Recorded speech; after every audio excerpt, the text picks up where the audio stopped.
The rain slammed against the city like it was trying to wash something hidden out of its streets. Inside a black luxury sedan parked outside a five-star hotel, a taxi driver sat frozen behind the wheel. Armin, a man no one noticed unless they needed him. And tonight, 3 billionaires sat in the back seat laughing at him like he wasn't even human. Not talking to him. Not acknowledging him. Laughing at him. Just drive, one of them said coldly, flicking a crumpled bill toward the front seat like it was trash. Another leaned forward with a smirk that carried years of arrogance. People like you should be grateful we even sit in your car. Laughter erupted in the back seat. Sharp, controlled, cruel. Armin didn't respond. Not because he agreed, but because he had learned something long ago in this city. Speaking back to power didn't change power. It only gave it more reason to crush you. So he nodded once and started driving. But what none of them knew was that this ride had already been recorded from the first second they stepped inside. Not just video, audio, location, every word, every breath, stored automatically, silently. Armin was the kind of man the city erased without noticing. A taxi driver surviving on broken sleep, late-night fares, and roads that never seemed to end. No home of his own. Just a rented room where the ceiling leaked whenever it rained too hard. His mother lived with him, sick and quiet, pretending not to be a burden even when she clearly was. Every dollar mattered. Every ride mattered. But what hurt more than poverty was something harder to explain. The way people looked through him. Like he was part of the vehicle. Like he wasn't sitting there breathing. Like he didn't exist unless he opened the door for them. He had learned to live inside that invisibility. To shrink himself until the world stopped noticing him at all. But tonight, something about this ride felt different. The 3 men in the back weren't just rich. They were untouchable. The kind of untouchable that comes from money so old it stops needing explanation. They controlled construction empires that shaped skylines. Energy deals that decided entire regions. Government contracts that never saw daylight. They had just come from a private meeting inside the hotel. A meeting with no public record. No witnesses. No leaks. Or so they believed. As the car moved through wet streets glowing under broken streetlights, their voices dropped lower. But not low enough. Armin's dashboard camera was already on. Always on. Installed months ago after a series of carjackings in the city had left drivers dead and forgotten. It wasn't fancy. Not even new. Just a cheap military surplus recording system he barely understood. But it did one thing perfectly. It captured everything inside the car. The billionaire in the center leaned back slowly. The project moves tomorrow night, he said. No delays this time. Another voice answered from the right. The inspector is already handled. He thinks it's a routine safety review.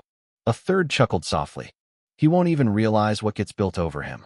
They laughed again. Not loudly. Not carelessly. But like men who had done this before. Many times. Armin's grip tightened slightly on the steering wheel. Not because he understood everything, but because he understood enough. Words like inspector, project, handled. They weren't random. They were pieces of something bigger. Something dangerous. The rain got heavier. The windshield wipers moved like tired hands trying to erase guilt from glass. Inside the back seat, arrogance kept building like pressure in a sealed room. The man behind Armin tapped the seat roughly. Drive faster next time, he said. You're too slow. Armin glanced at the mirror. Yes, sir. The man scoffed. No wonder you're still a driver. The others laughed. People like him don't rise, one added. They exist to serve. Armin said nothing, but something inside him shifted. Not anger. Not rebellion. Something colder. Awareness. Because now he wasn't just listening. He was memorizing. Every word. Every name. Every location mentioned. Every detail that slipped out when they stopped pretending to be careful. And the more they spoke, the more the shape of something illegal began to form. 2 hours passed. The city blurred into lights and wet asphalt. Eventually, the car slowed inside a private underground parking structure beneath another glass tower. A place without cameras. At least visible ones. The billionaires stepped out without paying. Without looking back. One of them paused only long enough to throw a final insult. Be grateful for the tipless ride. Then they disappeared into an elevator guarded by 2 silent men. And the car fell into silence. Only the rain remained. Armin didn't move for a moment. Just sat there, staring at the empty back seat. Like the air itself was heavier now. Then his phone vibrated. A notification flashed on the screen. Security backup completed. 3.6 hours recorded. Uploaded to encrypted storage. He frowned. He hadn't checked this system before. He barely knew how it worked. Curiosity pushed him. He tapped the file. And everything changed. Their voices filled the car again. Clear. Sharp. Undeniable. But this time, he wasn't just hearing arrogance. He was hearing crimes being spoken like business plans. Bribes. Government manipulation. Infrastructure sabotage. Hidden payments moving through fake companies. Names of officials. Exact schedules. Locations. Deals so large they could reshape the entire city. Armin's breathing slowed without him noticing. Because now he understood something terrifying. This wasn't just corruption. This was a system. And his taxi had captured the blueprint of it. Morning came too fast. Armin thought maybe it was over. Maybe it was just words. Maybe nothing would come of it. But at a gas station near the edge of the city, 2 black SUVs appeared behind him. Silent. Perfectly aligned. Men stepped out wearing suits that didn't belong to the heat or the road. No logos. No badges. Just intention. One of them approached slowly. "You drove 3 passengers last night," he said. It wasn't a question. Armin nodded. "Yes." A pause. Then the man leaned closer. "Forget the ride." Silence dropped between them. Heavy. Unnatural. The man placed an envelope on the hood of the taxi. Cash. More than enough to disappear. "Nothing happened," he said. Then he left. The SUVs disappeared the same way they arrived. Armin didn't touch the envelope. Not because he was brave, but because something inside him now understood the truth. They were scared. And powerful men only get scared when they have something to lose. That night, things escalated. First, the electricity in his mother's house went out. Not due to a bill. Due to a maintenance issue that no one could explain. Then his taxi account was flagged for inspection. Then his bank access froze without warning. Not chaos. Control. Silent pressure. A message without words. But Armin didn't panic. He just sat in the darkroom, listening to the recording again, and again, and again, until the voices stopped feeling like strangers, and started feeling like evidence. 3 days later, he walked into the city transport office like nothing was wrong. Calm. Ordinary. Invisible. He requested a routine system backup for his vehicle data. The clerk barely looked up. "Reason? System error," Armin said quietly.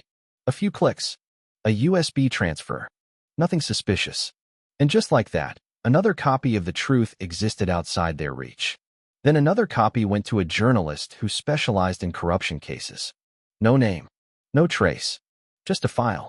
And a timestamp. 2 days later, the city exploded. News channels interrupted broadcasts. Emergency banners flashed across screens. Audio leaks spread everywhere. Courtrooms filled overnight. Officials panicked. Deals unraveled. Names surfaced that were never supposed to be public. And at the center of it all, a taxi ride. Inside a courtroom, the recording played. The same laughter.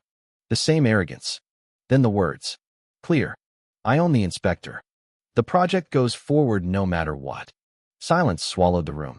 One of the billionaires stood up to deny it. But then the second clip played. And his own voice destroyed him more than any accusation ever could. No shouting. No defense. Just exposure.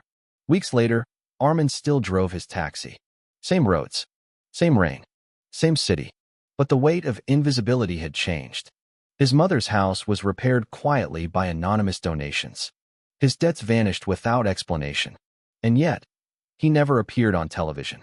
Never gave interviews. Never claimed victory. Because he never set out to become anything. He was just a driver. A man who listened when others spoke too freely.